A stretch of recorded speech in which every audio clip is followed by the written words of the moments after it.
Hi everybody, what's up. Welcome to learn English online with Krishna. दोस्तों, learn English online with Krishna में आपका स्वागत है।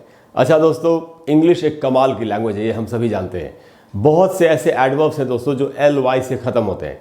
Adjective plus L Y is equal to adverb, ऐसे भी एक फार्मूला काम करता है कई बार। बहुत से ऐसे एडवर्ब्स हैं जो नेचुरल एडवर्ब्स हैं, जैसे फास्ट वगैरह, और बहुत से ऐसे एडवर्ब्स हैं जो एल वाई ऐड करके बनते हैं एडजेक्टिव में, जैसे quick plus L Y, quickly. अच्छा दोस्तों, एल वाई लगा के एडवर्ब बनते हैं। लेकिन अगर हमको ये पता चल जाए कि कुछ ऐसे एडजेक्टिव्स हैं जो एल वाई से ख़त्म होते हैं, तो है ना कमाल की बात। तो दोस्तों, इंग्लिश एक कमाल की लैंग्वेज, मैंने आपको बताया। आज हम कुछ ऐसे एडजेक्टिव सीखेंगे जो एल वाई से ख़त्म होते हैं, और इनको सीख करके हम काफ़ी अच्छी इंग्लिश बोल सकते हैं। तो दोस्तों, बहुत ही अमेजिंग क्लास है आज की, काफ़ी यूज़फुल है, काफ़ी इन्फॉर्मेटिव है। आपको एंड तक पूरे वीडियो को ध्यान से देखना चाहिए और एल वाई से ख़त्म होने वाले इन एडजेक्टिव्स को सीख लेना चाहिए, जिससे कि आप इनको सक्सेसफुली, ब्यूटीफुली अपनी कम्युनिकेशन में इस्तेमाल करें। तो दोस्तों, आज जो टॉपिक हमारा वो है adjectives ending in L Y, ऐसे एडजेक्टिव्स जो एल वाई से ख़त्म होते हैं। एक एक करके दोस्तों सारे वर्ड्स को सीखते हैं। पहला वर्ड है दोस्तों मदरली। मदरली आपने सुना भी होगा, मदरली लव। तो मदरली का मीनिंग होता है दोस्तों मातृत्व से भरा हुआ, माँ की जो भावना होती है, प्यार की भावना, उससे भरा हुआ, मातृत्व से भरा हुआ, ऐसा इसका मीनिंग हम समझ सकते हैं। मातृत्वपूर्ण, ऐसे सब मीनिंग समझ सकते हैं। तो दोस्तों कि एक इसको सेंटेंस में कैसे यूज़ करेंगे। मदरली जो कि एल वाई से ख़त्म हो रहा है, एक एडजेक्टिव है, सेंटेंस में कैसे यूज़ होगा, एक एग्जाम्पल से समझते हैं। तो एक एग्जाम्पल है दोस्तों, किसी ऐसी महिला के लिए जो हो सकता है वृद्ध हो, और वो सबके प्रति माँ की भावना उनके मन में रहती है, हर किसी को अपने बच्चे की तरह ट्रीट करती हैं। ऐसी किसी महिला के लिए कहा जा रहा है कि she plays a motherly role to all. वो हर किसी के प्रति मातृत्वपूर्ण भावना से काम करती हैं, जैसे एक माँ का रोल होता है वैसा रोल प्ले करती हैं। तो she plays a motherly role to all, to everyone. हो सकता है वो वृद्ध महिला हो, उनकी उम्र ज़्यादा हो, तो जो भी उनके पास आता है उसको वो अपने बच्चे की तरह ट्रीट करती हैं, ऐसा कहा गया। दोस्तों, ये वर्ड मदरली इस सेंटेंस में एडजेक्टिव कैसे है, ये भी ज़रा समझ लेते हैं। तो दोस्तों, ये जो वर्ड है रोल, यहाँ पर ये एक नाउन है, और रोल को मदरली क्वालिफाई कर रहा है, मॉडिफाई कर रहा है, या उसकी मीनिंग में कुछ ऐड कर रहा है, इसीलिए मदरली यहाँ पर एक एडजेक्टिव का काम कर रहा है। तो दोस्तों, मदरली जो कि एल वाई से ख़त्म होता है, एक एडजेक्टिव है इस सेंटेंस में। अच्छा दोस्तों, एक कहावत है इंग्लिश के बारे में, कि खास करके पार्ट्स ऑफ स्पीच के बारे में, कि किसी वर्ड के माथे पर नहीं लिखा होता कि वो कौन सा पार्ट ऑफ स्पीच है। सेंटेंस में उसको जैसे आप यूज़ करेंगे उसके हिसाब से डिसाइड होगा कि वो कौन सा पार्ट ऑफ स्पीच है। तो दोस्तों, इस सेंटेंस में मदरली एक एडजेक्टिव है। और दूसरा देखते हैं वर्ड जो एल वाई से ख़त्म होता है, जो और जो एडजेक्टिव है, बड़ा ही खूबसूरत वर्ड है दोस्तों, ये है वर्ड कावर्डली। अब कावर्डली का मीनिंग क्या होता है दोस्तों, इसकी मीनिंग होती है कायरतापूर्ण। कायरतापूर्ण, तो कायरतापूर्ण क्या मतलब, जो कायरता से भरा हुआ हो। एक्चुअली कावर्ड भी एक नाउन है जिसका मीनिंग होता है कायर, ही इज़ अ कावर्ड, ऐसे हम सेंटेंस में यूज़ करते हैं। और कावर्डली एक एडजेक्टिव है जिसका मीनिंग है कायरता से भरा हुआ। जैसे जब पीठ पीछे हमला करे कोई, जैसे आतंकवादी होते हैं, पीठ पीछे हमला करते हैं और भाग जाते हैं, तो ऐसे व्यवहार को, ऐसे अटैक को एक कावर्डली अटैक ही कहा जा सकता है, और तो इसको कोई नाम दिया नहीं जा सकता। दोस्तों, यही मैंने एग्जाम्पल भी बनाया, मैं आपको बताता हूँ। तो दोस्तों, ये सेंटेंस है कि ऐसा अगर कोई हमला हुआ था तो उसके बारे में कहा जा रहा है it was a cowardly attack. ये एक कायरतापूर्ण हमला था, कायरता से भरा हुआ हमला था। इस सेंटेंस में दोस्तों अटैक एक नाउन की तरह यूज़ हुआ है, और कावर्डली अटैक को क्वालिफाई कर रहा है, मॉडिफाई कर रहा है, उसके बारे में हमको एक्स्ट्रा इन्फॉर्मेशन दे रहा है, इसलिए कावर्डली सेंटेंस में एक एडजेक्टिव है। तो दोस्तों, कावर्डली जो कि एल वाई से ख़त्म होता है, एक एडजेक्टिव है, और इस सेंटेंस में हमने उसको एडजेक्टिव की तरह यूज़ किया। उसके बाद है दोस्तों जो नेक्स्ट वर्ड है, ये भी बड़ा अच्छा वर्ड है, और ये है लाइवली। इसको दोस्तों लिवली नहीं पढ़ना है, इसका करेक्ट प्रोनाउंसिएशन है लाइवली। लाइवली का मीनिंग क्या होता है, लाइवली का मीनिंग होता है दोस्तों जोश से भरा हुआ, उत्साह से भरा हुआ, उत्साहपूर्ण, जोशपूर्ण। कुछ लोग होते हैं जो हमेशा उत्साह से भरे होते हैं, ऐसे लोग, या कुछ लोगों का व्यवहार होता है जो हमेशा जो उत्साह से भरा होता है, तो ऐसे आदमी को lively person, lively man, lively behaviour, आप ऐसे बोल सकते हैं।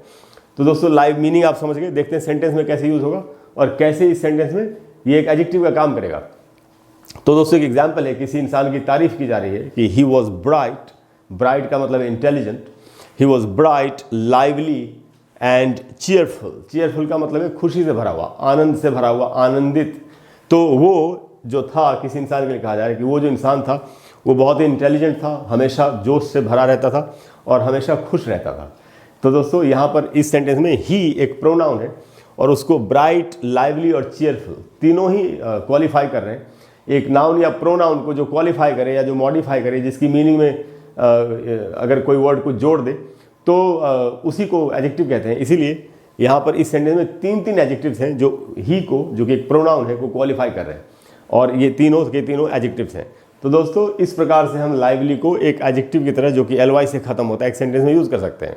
अगला वर्ड है हमारा दोस्तों ऑर्डरली। और ऑर्डरली का मीनिंग क्या है? ऑर्डरली दोस्तों जब एडजेक्टिव की तरह यूज़ होगा तब इसका मीनिंग होता है अनुशासित, डिसिप्लिन्ड। ये इसका एक मीनिंग है। दूसरी मीनिंग हो सकती है, अगर कोई जगह है जिसको लोग एकदम भी नीट एंड क्लीन रखते हो, हर चीज़ करीने से सजा के संवार के रखा हुआ है, अगर ऐसी कोई टेबल है, ऐसा कोई कमरा है, तो ऐसे कमरे को जिसमें सब कुछ अपनी जगह पे साफ़ सुथरे तरीके से रखा हुआ है, तो एक ऑर्डरली रूम कहा जा सकता है। कोई ऐसा आदमी जो बहुत ही डिसिप्लिन्ड है, अपने टाइम पर उठता है, टाइम पर सोता है, उसकी पूरी दिनचर्या जो है, जो डेली रूटीन है, वो बहुत ही डिसिप्लिन्ड है, तो ऐसी लाइफ को भी ऑर्डरली लाइफ कहा जा सकता है।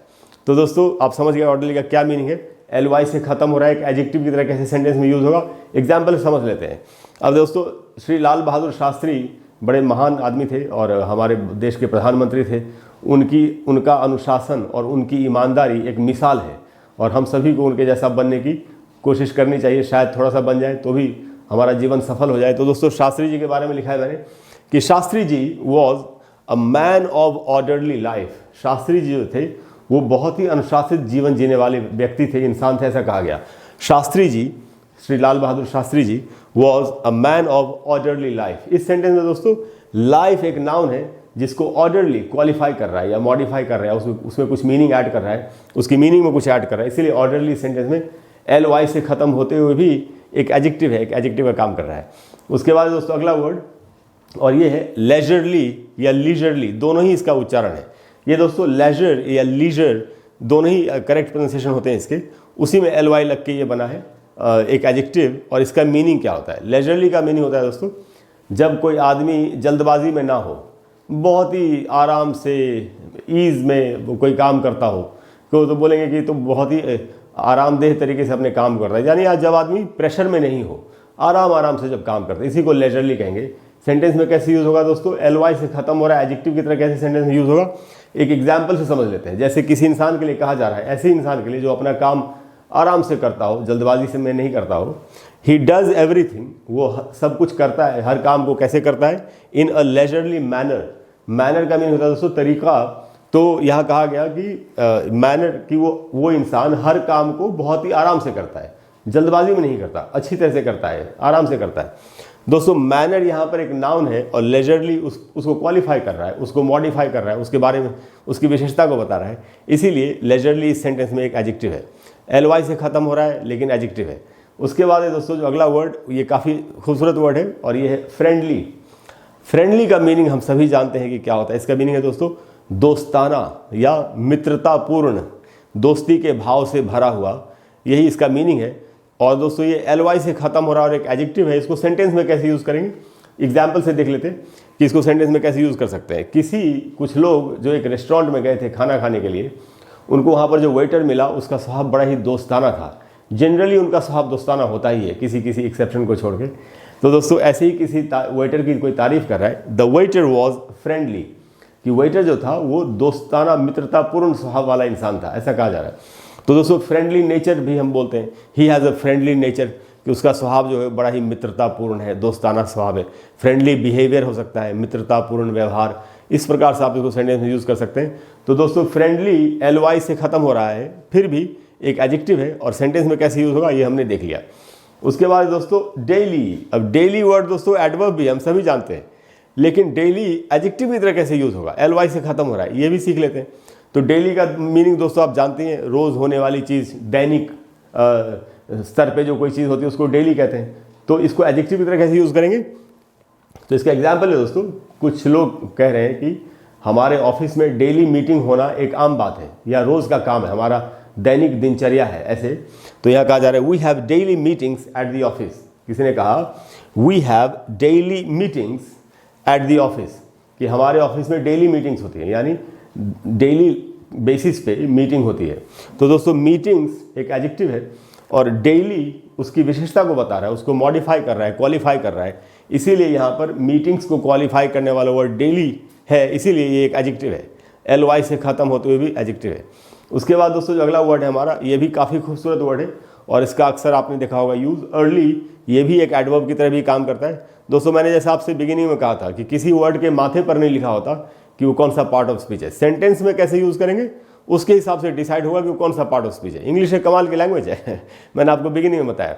तो दोस्तों अर्ली ly से ख़त्म हो रहा है, एडवर्ब भी होता है, लेकिन इसको एडजेक्टिव की तरह कैसे यूज़ करेंगे ये हम एक एग्जाम्पल से समझ लेते हैं। तो दोस्तों एक एग्जाम्पल है कि he took an early retirement. कोई ऐसे व्यक्ति हैं जिन्होंने रिटायरमेंट पहले ले लिया, समय से पहले ले लिया। जैसे आप उनको आज से 2 साल के बाद या 5 साल के बाद रिटायर होना था, लेकिन उन्होंने डिसाइड किया कि नहीं, मैंने बहुत काम कर लिया, मुझे आराम करना है, या नहीं तो ये नौकरी मैंने बहुत कर ली, मुझे अब अपना बिजनेस स्टार्ट करना है। तो रिटायरमेंट के बाद पैसे भी मिलते हैं। तो ऐसे अगर कोई पहले ले ले रिटायरमेंट, इसका प्रावधान है, इसका प्रोसीजर होता है जिसको फॉलो करके अर्ली रिटायरमेंट कोई भी ले सकता है, हम सभी जानते हैं इसके बारे में। तो ऐसे ही किसी इंसान के लिए कहा गया कि he took an early retirement. Retirement जो है दोस्तों ये एक नाउन है और अर्ली इस सेंटेंस में रिटायरमेंट को क्वालिफाई कर रहा है। नाउन को जो क्वालिफाई करे या मॉडिफाई करे वो एडजेक्टिव होता है, इसीलिए यहाँ पर अर्ली एक एडजेक्टिव की तरह इस्तेमाल हुआ। उसके बाद है दोस्तों आखिरी वर्ड, और ये सबसे खूबसूरत वर्ड है, और ये है लवली। लवली का मतलब होता है प्यारा या प्यारी, और इसको सेंटेंस में कैसे यूज़ करेंगे, तो ly से ख़त्म हो रहा है, एडजेक्टिव की तरह कैसे यूज़ होगा। तो जैसे यहाँ किसी की तारीफ़ की जा रही है दोस्तों सेंटेंस में कि you have a lovely smile. You all my viewers, you have a lovely smile. आप लोगों की स्माइल बड़ी अच्छी है, बहुत प्यारी है, ऐसा मैं आपसे कह रहा हूँ, या ऐसा कोई किसी से कह सकता है, you have a lovely smile. दोस्तों इस सेंटेंस में स्माइल जो है ये एक नाउन है और लवली उसको क्वालिफाई कर रहा है, उसकी विशेषता को बता रहा है, इसलिए लवली इसमें एडजेक्टिव होगा। तो दोस्तों आपने देखा कि कैसे ये जो वर्ड्स हैं ये ly से ख़त्म होते हुए एडजेक्टिव्स हैं और कैसे इनका खूबसूरती से हम सेंटेंस में अपनी कम्युनिकेशन में इस्तेमाल कर सकते हैं।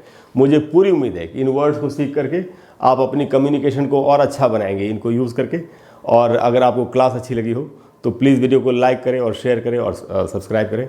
और अगले वीडियो में मैं आपको फिर ऐसे ही कुछ ज़बरदस्त वर्ड्स, खूबसूरत वर्ड्स या कोई फ्रेजेस या कोई ग्रामर का टॉपिक, कोई वोकैबुलरी का टॉपिक, कोई प्रोनाउंसिएशन का टॉपिक, किसी भी चीज़ पर मैं आपको एक वीडियो देने की कोशिश करूँगा।